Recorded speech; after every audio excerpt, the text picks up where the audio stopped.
क्या किराए के मकान में रहने वाले व्यक्ति को ये हक नहीं है कि वो बुरे वास्तु को हटाए और अच्छे वास्तु का फायदा लेके अपने जीवन में अपने नए मकान में जाने और सुख संपत्ति संपन्नता स्वास्थ्य को एंजॉय कर सके। बहुत सारे वास्तुशास्त्री इस बात को पूरा नकार देते हैं कि बिना तोड़े घर के वास्तु दोष को ठीक नहीं किया जा सकता है और अच्छे वास्तु का सुख किराएदार को नहीं मिल सकता है। तो मैं इस धारणा को पूरी तरह से गलत साबित करते हुए doctor Maya Masand, healer, astrologer and vastu consultant, मेरे वर्षों के अनुभव के आधार पर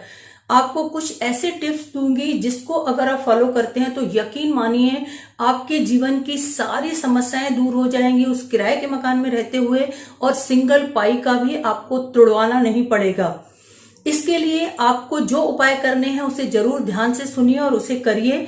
अगर आपने मेरे चैनल को सब्सक्राइब नहीं किया है तो करिए और इस वीडियो को देखने के बाद शेयर भी कर लीजिएगा ताकि आपके साथ दूसरों को भी फायदा हो सके। सबसे पहले आप जिस किराए के मकान में रहते हैं, चाहे अभी उसमें एंटर हुए हैं या बहुत लंबे समय से एंटर हुए हैं, तो सबसे पहले ये जरूरी है कि सालों से बने हुए उस स्थान के वास्तु दोष, और उसके पहले अगर कोई व्यक्ति रहता है तो उसकी लाइफ के जो दुख दर्द तकलीफें हैं जो वो उस मकान में छोड़ के जाता है उसको निकालना बहुत ज्यादा जरूरी है। और इवन आप अभी ही उस घर में एंटर हुए हैं और उसके पहले कोई भी नहीं रहता है तो उसके जो बेसिक वास्तु दोष हैं जिसे नॉर्मली वास्तुशास्त्री तुड़वा के ही ठीक करने का दावा करते हैं, मैं आपको बिना तुड़वाए ही उस वास्तु दोषों को हटाने का उपाय बता रही हूं। इसके लिए आपको क्या करना है, सबसे पहले उस घर के किसी भी रूम के चारों कोनों में अगर बीच में दरवाजा आता है तो दरवाजे के पीछे साइड भी रख सकते हैं, नहीं तो अगर बीच में दरवाजा नहीं आता है, चारों कोने जिस रूम में आपको मिलते हैं उस रूम में भी ये कर सकते हैं कि खड़ा नमक जो रहता है उसे दरदरा पीस लें और मुट्ठी भर के, जैसे 2 मुट्ठियां जो रहती हैं दोनों हाथ से जो बड़ी मुट्ठी बनती है उससे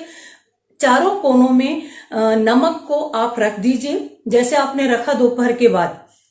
और एक दिन बीच में जाने देंगे और तीसरे दिन जिस दिन आपने रखा उसके बाद एक दिन और होगा, यानी कि जो तीसरा दिन एक्चुअली होगा उसमें शाम के पहले आपको उस नमक को झाड़ू से अलावा, झाड़ू से नहीं करना है, किसी भी चीज से, कागज से आप पूरा हटा लें, फिर उसमें अच्छे से पोछा लगा लें और चारों कोनों में जो धूप बत्ती रहती है उसे जलाएं और हर कोने में 3 बार बेल साउंड करेंगे। जो पूजा की घंटी रहती है उसे 1 2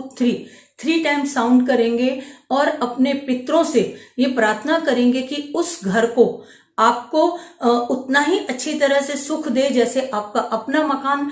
रहेगा, और इस स्थान के जो भी वास्तु दोष हैं वो आप हटा दीजिए और हम इस घर में सुख से रहें और बहुत जल्दी